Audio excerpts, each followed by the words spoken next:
નમસ્કાર મિત્રો, રાત્રિ પૂરી થયા પછી દિવસ ઉગે જ છે. એક ઋતુ પૂરી થયા પછી બીજી આવે જ છે. એક વરસ પૂરું થાય પછી નવું વરસ આવે જ છે. એ જ રીતે એક યુગ પૂરો થાય પછી બીજો નવો યુગ આવે જ છે. માટે હવે હિન્દુઇઝમ પ્રમાણે કળયુગ પૂરો થવામાં છે, તો એના પછી પાછો નવો સતયુગ આવશે જ. એ વાતમાં શંકાને કોઈ સ્થાન નથી. આ તો સમયનું ચક્ર છે, કુદરતનું ચક્ર છે અને યુગ પરિવર્તનનો નિયમ છે, જે અનાદિકાળથી નિરંતર ચાલ્યો આવે છે અને ચાલતો રહેશે.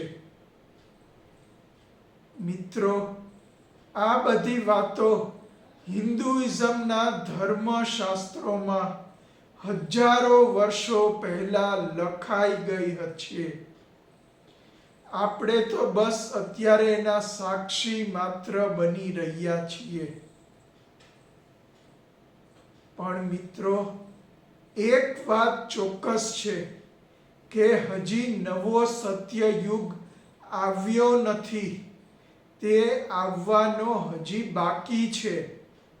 માટે ભવિષ્યનો સતયુગ કેવો બનાવવો તેનો કંટ્રોલ હજી વર્તમાનમાં આપણા હાથમાં છે. તો મિત્રો, આ વિડીયોમાં આપણે વાત કરીશું કે ભવિષ્યના સતયુગ માટે આપણે દુનિયામાં પરિવર્તન લાવી અને તેનું કેવું સર્જન કરવું જોઈએ. આ મુદ્દા ઉપર આપણે આગળ વધીએ એ પહેલાં સંક્ષિપ્તમાં અત્યારે ચાલી રહેલા કળિયુગનું વિશ્લેષણ કરી લઈએ. મિત્રો, આજે આપણે એવા યુગમાં જીવીએ છીએ જ્યાં સત્ય કરતાં અસત્ય વધુ વેચાય છે. ધર્મ કરતાં શક્તિ મહત્વની બની ગઈ છે અને માનવતા કરતાં સ્વાર્થ આગળ વધી ગયો છે. આજનો યુગ કળિયુગ અવ્યવસ્થા, અન્યાય, લોભ, દ્વેષ અને ભયથી ભરેલો છે.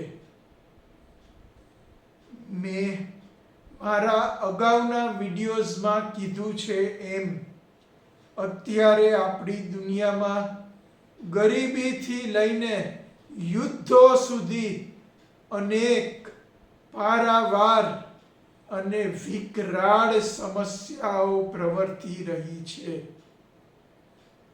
આવા કાળા કેર જેવા કળયુગથી આજે દુનિયાના સામાન્ય માણસો ઘણા અંશે ત્રાસી ગયા છે.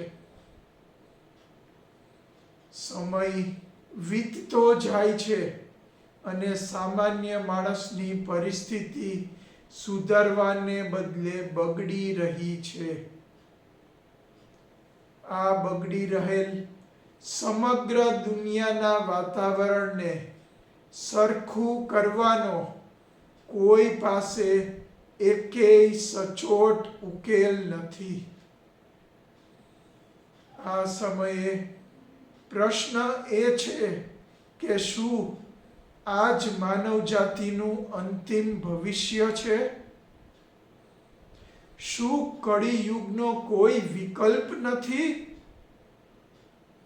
મિત્રો, આ સમસ્યાનો એકમાત્ર વિકલ્પ અને ઉકેલ છે પરિવર્તન. હા, એ જ પરિવર્તન જે સંસારનો અનાદિકાળનો શાશ્વત નિયમ છે. પણ ખરાબ પરિવર્તન નહીં, પણ સારું પરિવર્તન. માણસના વિચારોનું સારું પરિવર્તન, તેની મનોવૃત્તિનું સારું પરિવર્તન, તેના જીવનનું સારું પરિવર્તન, સમાજનું સારું પરિવર્તન, દેશનું સારું પરિવર્તન અને સમસ્ત દુનિયાનું સારું પરિવર્તન. જો આ બધા માળખાઓનું સારું પરિવર્તન થશે તો આ બધા સુધરશે અને આપોઆપ કળિયુગ પૂરો થઈ જશે અને નવા સત્યયુગનો આરંભ થશે. આ વૈશ્વિક પરિવર્તનની શરૂઆત થાય છે માણસના વિચારોથી. માટે મિત્રો, આપણે હવેથી એક વાત ચોક્કસ કાયમ ધ્યાનમાં રાખવા જેવી છે કે આપણા વિચારોની દિશા હંમેશા હકારાત્મક રાખવી. જો આપણા વિચારોની દિશા નકારાત્મક થઈ તો કળયુગ વિકરશે અને જો તે હકારાત્મક બની તો સત્યયુગ આવશે. દુનિયાના બધા લોકોના વિચારોની દિશા જેટલી વહેલી અને જેટલી વધારે હકારાત્મક બનશે એટલો વહેલો અને એટલો વધારે સારો સતયુગ આવશે. માટે અત્યારથી જ જીવનમાં વિચારોનું હકારાત્મક વલણ અપનાવી લ્યો અને સમાજમાં બધે બને એટલી વધારે હકારાત્મકતા ફેલાવતા રહો. તો જ સતયુગ બને એટલો વહેલો આવશે અને બને એટલો સારો આવશે.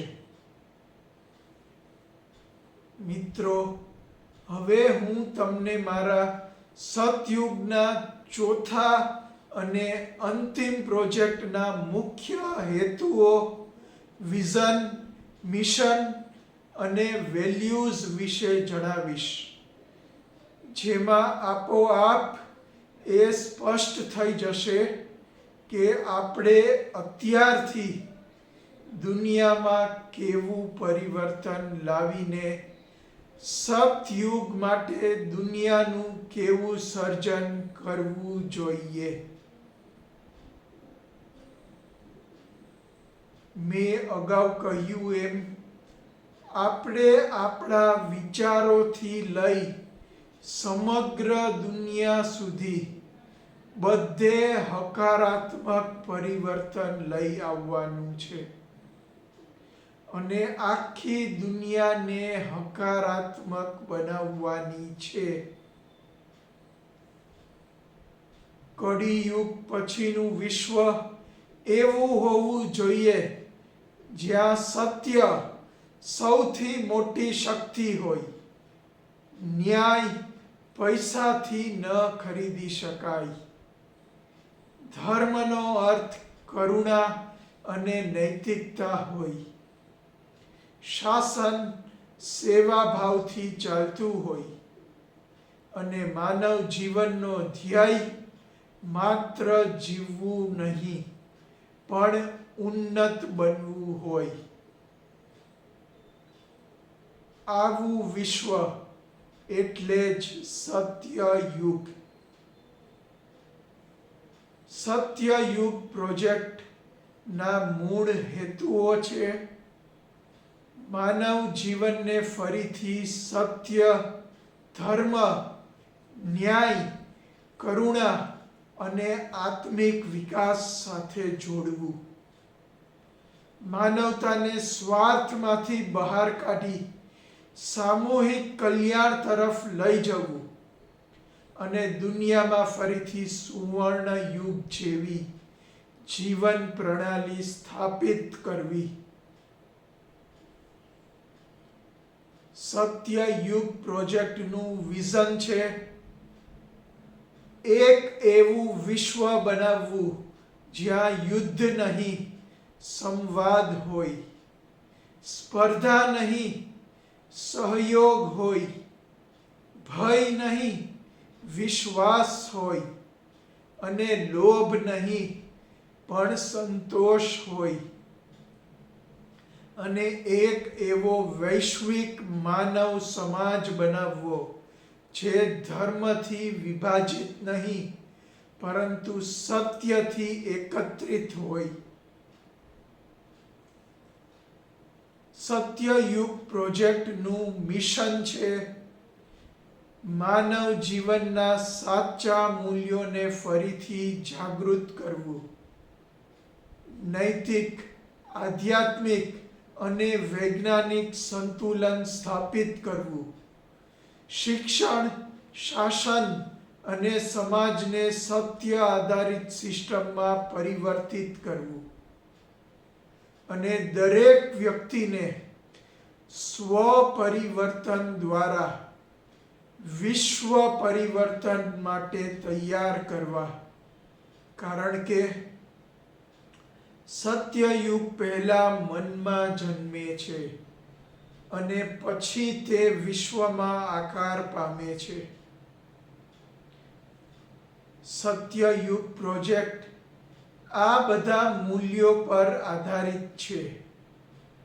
સત્ય જે જીવનનો મૂળ આધાર છે, ધર્મ એટલે કે કર્તવ્ય અને નૈતિકતા, ન્યાય એટલે સમાનતા અને નિષ્પક્ષતા, કરુણા એટલે માનવતાની આત્મા, જવાબદારી એટલે સ્વ અને સમાજ પ્રત્યેની ફરજ, અને આત્મ જાગૃતિ એટલે કે આંતરિક ઉન્નતિ.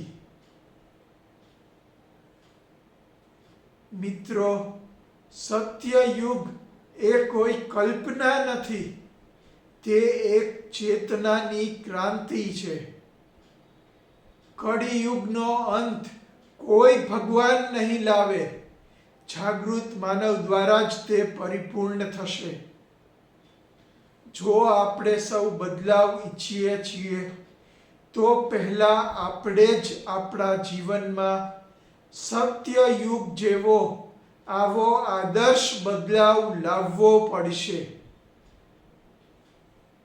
તો આવો સત્યયુગને ફરીથી સ્થાપિત કરીએ, માનવતાને તેના સુવર્ણ યુગમાં ફરીથી લઈ જઈએ.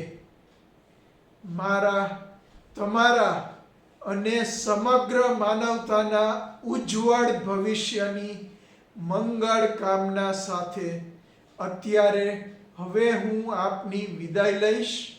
ફરી મળીશું માનવતાના કલ્યાણના એક નવા અધ્યાયમાં.